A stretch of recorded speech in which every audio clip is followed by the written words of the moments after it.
네, 이슈의 재구성 시간입니다. 제 뒤에 정말 다양한 종류의 자동차들이 지금 있습니다. 자동차가 점점 하나의 IT 기기로 변경되고 있고 예전에는 제조업이라고 생각했는데 이제는 IT 산업으로 보시는 분들이 많아요. 들어가는 부품도 다양해지고 계속 혁신을 하고 있습니다.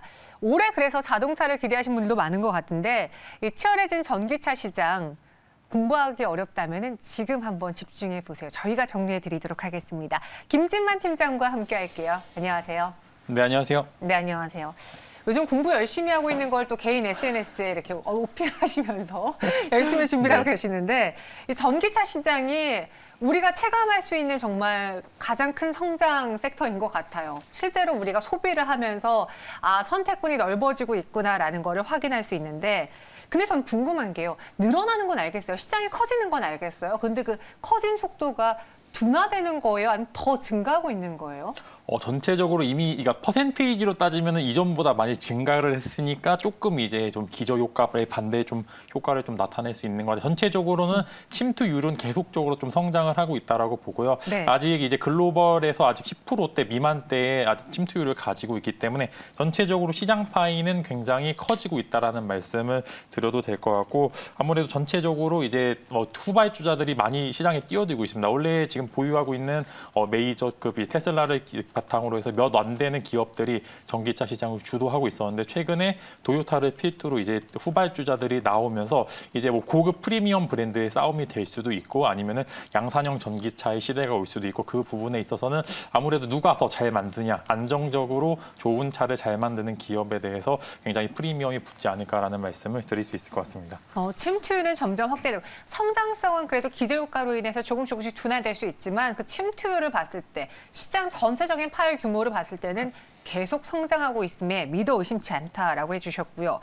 전기차 관련주에 그래서 투자를 해봐야겠다라는 거 정말 많은 분들이 공감하고 있는데 사실 너무 많아요. 옛날에는 그냥 완성차 업체 하나만 보고 부품주 하나만 봤다면 이제는 뭐 배터리도 너무나 세분화되어 있고 전장화도 있고 굉장히 많거든요. 네. 전기차 관련주를 투자한다면 무엇을 핵심 포인트로 투자 의견을 가져볼까요? 저는 아무래도 선도 시장에 있는 기업들이 조금 더 프리미엄이 붙이기 좋은 게 아무래도 전기차 자체가 조금 이제 리스크, 화재에 대한 리스크도 굉장히 있고 전체적으로 기술력에 응집이 되어 있는 그런 이제 기술의 집합체라고 보시면 좋을 것 같은데 아무래도 기존의 시장에서 오래 있었던 기업들이 많은 데이터를 기반으로 더 빠르게 성장이 가능하다라는 게 좀 장점이라고 좀 보시면 좋을 것 같고 네. 자율주행도 사실 자율주행 내에서 특히 테슬라가 왜 전체적으로 조금 더 각광을 받냐면은 데이터를 이미 계속 수집을 하고 있습니다. 그 부분에 있어서 이미 선도 시장에 있던 기업들이 조금 더 프리미엄이 붙을 수도 있다라고 좀 보시면 좋을 것 같고 현재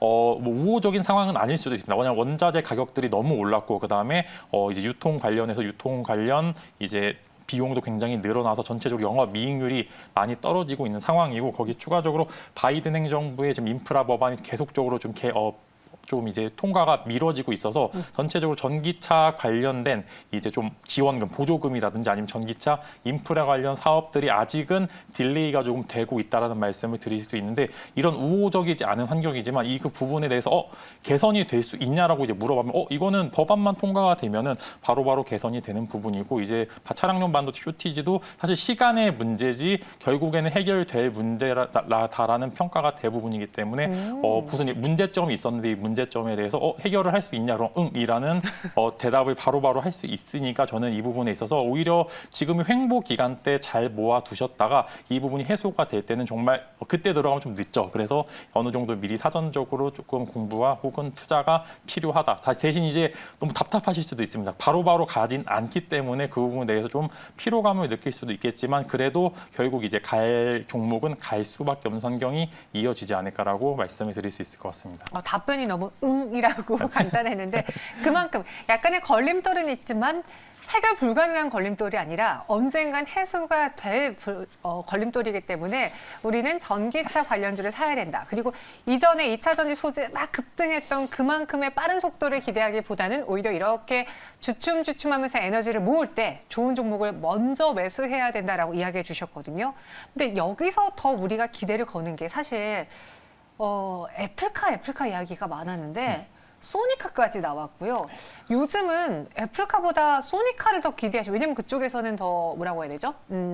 그 IT 가전제품에 대한 또 강자니까 소니카를 더 기대하신 분도 있습니다. 왜 자꾸 이렇게 전기차 시장에 많은 기업들이 뛰어드는 걸까요? 이제 전기차가 이제 진짜 차가 아니라 이제 기술의 응집체라고 좀 보시면 좋을 것 같고 애플도 그렇고 사실 소니도 그렇고 양산할 수 있는 기술력은 가지고 있지 않지만 그 관련된 기술을 좀 가지고 있고 워낙 네임드 브랜드가 있기 때문에 사실 이 부분에 대해서 전략 애플이나 소니의 전략이 판매 전략이 어떻게 될지는 모르겠지만 일단은 뭐 단순 양산형 차를 뽑아내는 게 아니라 좀 고가의 프리미엄 자동차를 조금 낼 수 있다는 그런 그걸 좀 이제 판매 전략 함께 아무래도 기술력, 즉 이제 회사의 기술력을 보여줄 수 있는 가장 큰 이제 사업 아이템이 바로 전기차라고 좀 보시면 좋을 것 같아요. 사실 이걸로 인해서 정말 매출이나 영업이익이 엄청나게 증가하지는 않을 겁니다. 왜냐하면은 이제 만들 수 있는 차량 자체가 좀 한계가 있기 때문에 정말 프리미엄 브랜드로서의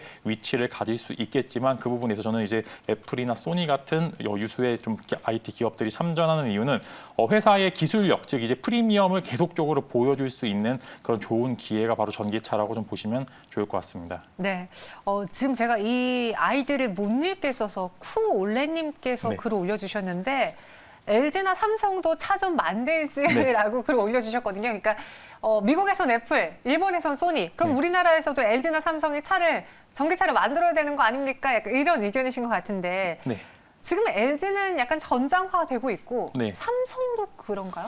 사실 LG나 삼성 모두 이미 전장 사업을 하고 있어서 굳이 차량을 생산할 필요를 느낄 수가 없어요. 굳이 이제 메리트가 없고 진출하면 더 손해일 가능성이 굉장히 크기 때문에 예를 들어 이미 전장 사업을 하고 있는 기업들이기 때문에 예를 들어 삼성 같은 경우에는 이제 하만을 인수함으로써 전체적으로 전쟁 사업에 진입을 했고 이미 사회사인 삼성 SDI를 통해서 차량용 배터리도 삼성 디스플레이를 통해서 디스플레이까지 넣고 있는 상황인데 여기서 굳이 삼성이 진출을 하면 이 파일을 오히려 뺏어가는 그런 상황이기 때문에 굳이 삼성이 여기까지 할 필요는 없다. 특히 LG 같은 경우에는 전장 사업을 메인으로 했는데 내가 차량을 생산하게 되면은 시장 파일을 조금 뺏어갈 수 있는 그런 이제 오히려 역효과가 날 수 있기 때문에 이럴 때는 이제 조용히 뒤에서 서포트. 웃음 지으면서 이제 사실 부담감이 있을 수 있는 차량을 생산하는 것 자체는 굉장히 부담은 될 수도 있겠지만 지금 이제 전체적으로 부품을 생산하는 주들은 굉장히 좋다. 방금 이제 아까 다루셨지만 조선주들도 보셨을 때 조선주를 이게 배를 생산하는 기업들은 조금 외부적인 리스크에 노출이 많이 되어 있는데 그 안에 있는 뭐 부품이나 엔진주들은 호황이 일어나는 게 덜합니다. 상대적으로 리스크가 덜한 부분에서 오히려 조용한 강자로 자리하기는 게 조금 더 좋아 보인다라고 좀 말씀을 드릴 수 있을 것 같습니다. 지금 삼성과 LG가 오히려 잘하고 있는 거다 이야기해 주셨습니다. 참 저희 채팅방에도 이런 글 있어요. 소니카 이슈는 따끈따끈했고 애플카는 우려먹는 이슈라 기대감이 살짝 떨어졌습니다라고 했는데 애플카 처음 나왔을 때 그 센세이션은 저도 잊지 못합니다. 정말 많은 기업들이 거론이 됐거든요.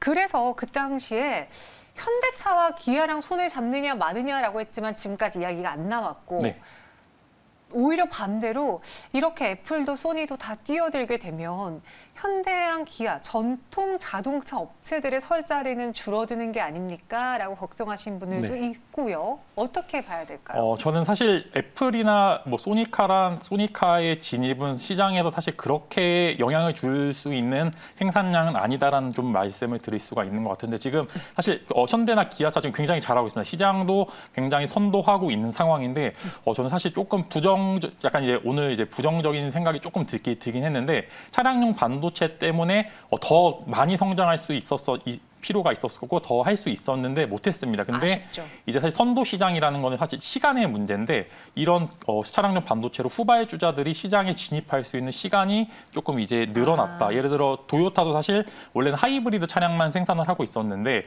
전기차 시장에 뛰어든다면 글로벌 1위 판매량 업체이기 때문에 워낙 이제 시장 점유율이 높고 전기차를 바로바로 생산이 가능한 시점이 오면은 바로 이제 좀 점유율에 대해서 조금 위축이 될 수 있는 가능성이 있기 때문에 사실 좀 안타깝습니다. 작년에 정말 수급이 좋았다면은 시장 점유율도 정말 더 높을 수 있었고 주가도 현재보다 조금 더 많이 올라갈 수 있었는데 그 부분에 있어서 시장의 리스크는 노출이 조금 돼 있을 수도 있다. 후발주자들 예를 들어 프리미엄 브랜드인 뭐 벤츠나 이제 BMW 같은 경우도 시장에 진입을 시작하고 있고 거기에 이제 토요타까지 들어온다면은 사실 설 자리가 조금씩은 이제 예를 들어 내가 다 먹을 수 있었는데 이거를 조금씩 나눠서 먹어야 되는 상황이 올 수도 있겠지만 그래도 선도 시장이 있다. 그다음에 기술력으로 이미 보여주고 있기 때문에 그 부분은 그래도 걱정하시진 않으셔도 좋을 것 같습니다. 맞아요. 현대차의 EGMP 그 기술력이 있는데 안타깝네요. 반도체가 수급난이 제대로 따라오지 못해서 수급이 따라오지 못해서 후발주자들에게 기회를 준 것이 좀 아쉬웠다. 이렇게 평가해 주셨고요.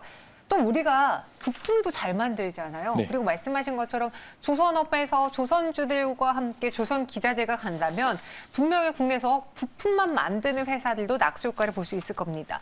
혹시 최근에 김진만 팀장님은 이 전기차 관련 부품주 중에서 어느 쪽을 눈여겨보고 계신지요? 제가 너무 많이 얘기해서 조금 이제 지루할 수 있는데 저는 이제 계속 명신산업을 계속적으로 말씀을 드리는데 명신 남자입니까? 네, 명신의 남자. 네, 그러고 일단은 저는 포인트를 잡은 게 지금 이제 내연기관에서 매출이 나오는 기업들은 만약에 전기차 시대가 도래했을 경우에 생산 라인을 바꿔야 됩니다. 거기에다 실제로 전기차 안에는 들어가는 부품 수가 굉장히 적습니다. 그만큼 이제 전기차 부품을 생산할 수 있는 기업들은 더욱더 프리미엄이 붙을 수도 있고 기존의 내연기관에서 생산량을 많이 가지고 있는 기업들은 오히려 이제 전환되는 시점에서 도태될 가능성, 신규 투자를 강제적으로 강제하는 그런 상황이기 때문에 이 부분이 조금 리스크가 부각받을 수 있을 것 같은데 명신산업 같은 경우에 이미 내연기관과 전기차의 산업에 필요한 딱 두 개 다 같이 필요한 산업을 영위를 하고 있기 때문에 그 부분에서 좀 리스크가 덜하다라는 말씀 드릴 수 있을 것 같고 현대 기아뿐만 아니라 테슬라 즉 외부적으로 다른 밸류 체인을 가지고 있다는 거는 추가적으로 이제 더 밴드 안에 들어갈 가능성이 굉장히 크다. 매출량이 어디든 다시 놓을 수 있다는 게 조금 더 장점이라고 보시면 좋을 것 같습니다. 네. 그리고 또 우리가 부품하면은 가장 떠오르는 전통 강자 현대 모비스 만도도 있잖아요. 네. 이제 되게 좋습니다. 좋은데 이제 벤더라는 한계가 좀 있습니다. 예를 들어 전기차 시장이 정말 다 커서 현대 기아차가 완전히 점유율을 차지한다면은 조금 더 빠른 이제 주가 유동성을 가질 수 있겠지만 지금 후발주자들이 계속적으로 들어오는 상황에서 좋겠지만 현대 기아차의 벤더라는 또 의외로 또 할인율이 적용될 가능성이 크기 때문에 그 부분에서 좋은 기업이고 오를 것을 좀 굉장히 자명하지만 그래도 좀 느리게 갈 수도 있다. 좋게 보고 있습니다. 전체적으로 부품주들은 특히 이제 1차 벤더는 이미 주가가 많이 눌려 있던 상황이고 이제 기존의 매출이나 영업이익이 조금씩이나마 계속 늘고 있기 때문에 긍정적으로는 보고 있다라고 보시면 좋을 것 같습니다. 네. LG전자 이야기도 안 할 수가 없습니다. 벤츠 전기차 부품 공급 소식에 지금 4일째 강세고요.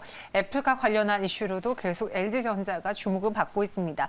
아까 위로 쭉 올려가면 채팅방에 LG전자도 한번 기회 주겠죠? 라고 이야기 쓰신 분이 있는데 사고 싶은데 오늘 올라서 못 사신 것 같아요. LG전자에 대해서는 이 상승세가 언제까지 지속될 거로 예측하시나요? 저는 어느 정도 일부 이제 애플과 관련된 이슈는 슬슬 이제 마무리가 되지 않을까라는 말씀을 드릴 수 있고요. 사실 LG전자가 가장 적합한 애플카의 파트너인 거는 자명합니다. 정말 가지고 있는 기술력도 그다음에 애플이 딱 원하는 그런 플랫폼도 딱 가지고 있어서 저는 LG전자가 글로벌적으로 이제 합작사가 애플카에 가장 적합한 기업이긴 한데 이제 사실 이것을 위탁 받음으로써 정말 엄청난 매출이 나오는 건 아니지만 그래도 이미 수주 잔고도 많이 올라가 있는 상황에서 애플의 수주를 받는다는 굉장히 좀 타이틀이 굉장히 중요한 시점이기 때문에 주가는 굉장히 긍정적으로 보일 것 같은데 단순 애플과 관련된 이슈로는 사실 상승폭은 그렇게 크게 이전만큼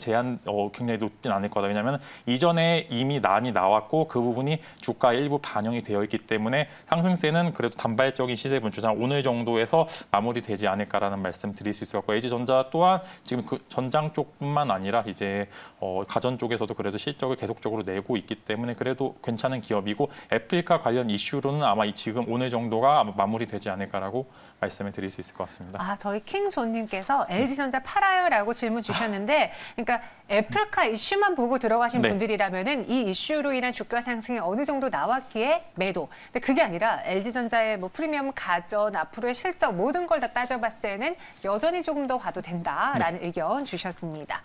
그럼 마지막으로 또 앞서 명신산업도 예전에 이야기했던 종목이다라고 하셨고 LG전자도 저희가 많이 이야기했던 종목이니 오늘 또 새로운 전기차 관련해서 수혜를 볼 수 있는 종목을 하나 소개해 드려볼까요? 네, 저는 이제 포스코 인터내셔널 한번 보면 좋을 것 같은데 사실 네. 포스코 인터내셔널을 왜 여기 갖고 왔냐라고 이제 궁금하신 분들도 있는데 이미 전장 사업을 많이 자회사를 통해서 많이 하고 있습니다. 그래서 수주 잔고도 꽤나 4억 달러 정도 돌파할 정도로 이미 가시적인 성과를 가지고 있다고 좀 보시면 좋을 것 같고요. 지금 사실 저는 포인트를 잡고 있는 게 지금 원자재 관련된 이슈들이 계속 나오고 있습니다. 특히 전기차도 지금 보시면 오늘도 니켈 가격 상승, 원자재 가격 상승이 사실 이제 조금이나마 계속적으로 쇼티지 부분을 유발을 하고 있는 상황인데 두 가지 포인트로 좀 접근을 해보시면 좋을 것 같고요. 일단은 포스코 인터내셔널은 자회사를 통해서 이미 이제 전장 부품 사업을 영위를 하고 있고 실적 또한 계속적으로 늘고 있다. 그다음에 두 번째 포인트로 이제 무역 상사가 갖고 있는 장점, 특히 포스코의 장점은 이미 글로벌적으로 많이 이제 원자재 관련된 수급 관련된 이슈에서 조금 자유롭다라고 말씀을 드릴 수 있을 것 같고 만약에 포스코의 전폭적인 지원을 받는 기업이라고 하면은 이제 원자재 수급 관련 이슈에서 조금 더 벗어날 수 있는 그런 두 가지 장점으로 접근을 할 수 있기 때문에 저는 포스코 인터내셔널을 한번 굉장히 긍정적으로 보고 있고 매출이나 영업이익도 굉장히 잘 나오고 있기 때문에 한번 지켜보시면 좋을 것 같다라는 말씀과 함께 만약에 이제 뭐 신규 매수하신다면 이제 매수가로는 한 23,500원 정도 요 라인대 한번 매수하시면 좋을 것 같고 단기적인 목표가 한 3만 원으로 전고점을 한번 돌파하는 그런 지점까지 한번 보시면 좋을 것 같고 손절가로는 18,000원 제시드릴 수 있을 것 같습니다. 네, 포스코 인터내셔널 갈 듯 말 듯 안 가서 속 터지는 중이라고 또 글 올려주셨는데 엉덩이가 너무 무겁다고 했는데 네. 그래도 이러한 소식을 들어봤을 때 이런 환경 배경들을 봤을 때 이제는 엉덩이가 좀 가벼워질 때가 되지 않았을까요? 목표 주가 3만 원, 손절가 18,000원으로 제시해 드렸습니다. 오늘 전기차 공부는 김진만 팀장과 함께했고요. 여기서 인사드리도록 할게요. 고맙습니다.